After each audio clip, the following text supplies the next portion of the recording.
પાટણ જિલ્લા ભારતીય જનતા પાર્ટીના નવા જિલ્લા પ્રમુખ તરીકેના પ્રદેશ કક્ષાના નિરીક્ષકો દ્વારા અગાઉ લેવામાં આવેલા સેન્સ દરમિયાન બુધવારે પ્રદેશ કક્ષાએથી પાટણ જિલ્લા ભાજપ પ્રમુખ તરીકેની વરણી પાટણ જિલ્લા મહામંત્રી તરીકે ફરજ બજાવી રહેલા રમેશભાઈ સિગમને જિલ્લા પ્રમુખ તરીકેની જવાબદારી સોંપવામાં આવી હોવાનું સૂત્રો તરફથી જાણવા મળ્યું છે.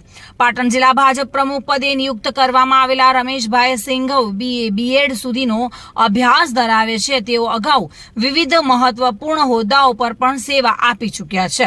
તેમણે જિલ્લા મહામંત્રી, પૂર્વ પ્રદેશ મંત્રી અને કિસાન મોરચામાં મહત્વની ભૂમિકા ભજવી છે. આ ઉપરાંત તેઓ પૂર્વ જિલ્લા સહજિલ્લા બૌદ્ધિક પ્રમુખ તરીકે પણ સેવા આપી ચૂક્યા છે.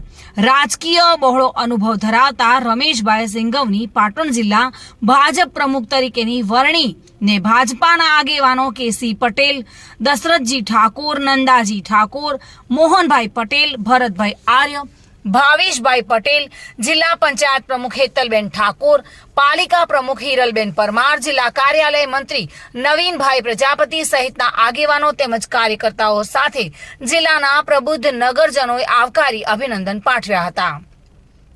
પાટણ જિલ્લા પ્રમુખ તરીકે નિયુક્ત થયેલા રમેશભાઈ સિંઘવે દેશના વડાપ્રધાન સહિત ગુજરાતના મુખ્યમંત્રી અને ભારતીય જનતા પાર્ટીના કેન્દ્ર તથા રાજ્યના આગેવાનો સાથે પાટણ જિલ્લા ભારતીય જનતા પાર્ટીનો આભાર વ્યક્ત કરી દેશની સૌથી મોટી રાજકીય પાર્ટી ભારતીય જનતા પાર્ટીના પાટણ જિલ્લાના પ્રમુખ તરીકે તેઓની નિયુક્તિને તેઓ સંપૂર્ણ નિષ્ઠા સાથે નિભાવી પાર્ટીના નેતૃત્વને જિલ્લામાં મજબૂત બનાવશે તેવી ખાતરી આપી હતી.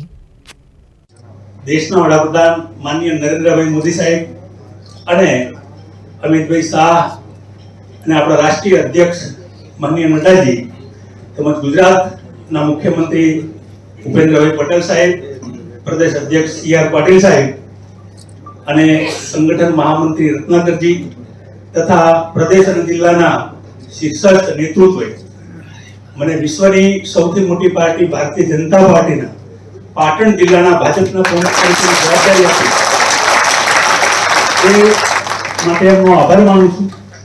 અને આપ સૌ દેવ દુર્લભ કાર્યકર્તાની તાકાત ઉપર આગામી સમયની અંદર કાર્યક્રમ, કાર્યકર્તા, કાર્યાલય જીવંત કરીને પ્રવાસના માધ્યમ થકી આપણે પાટણ જિલ્લાને ભારતીય જનતા પાર્ટીનો અભેદ કિલ્લો બનાવશું એવી આશા વ્યક્ત કરું છું. અસ્તુ ભારત. વસંત કડિયા સાથે bureau report, today Gujarati news. દર્શક મિત્રો, ટુડે ગુજરાતી ન્યૂઝનું આ જાગૃતિ અભિયાન સિસ્ટમમાં બદલાવ લાવવાનો એક પ્રયાસ છે. જો આ પ્રયાસ આપને ગમ્યો હોય તો ચેનલને લાઇક, શેર અને સબસ્ક્રાઇબર કરવાનું ભૂલતા નહીં. ગરીબ લોકોને પણ સુખાકારી સુવિધાઓનો હક છે તે આપ પણ સ્વીકારતા હો તો આ વિડીયો શેર જરૂર કરજો. ફરી મળીશું, ત્યાં સુધી જાગૃત રહો અને સક્રિય રહો.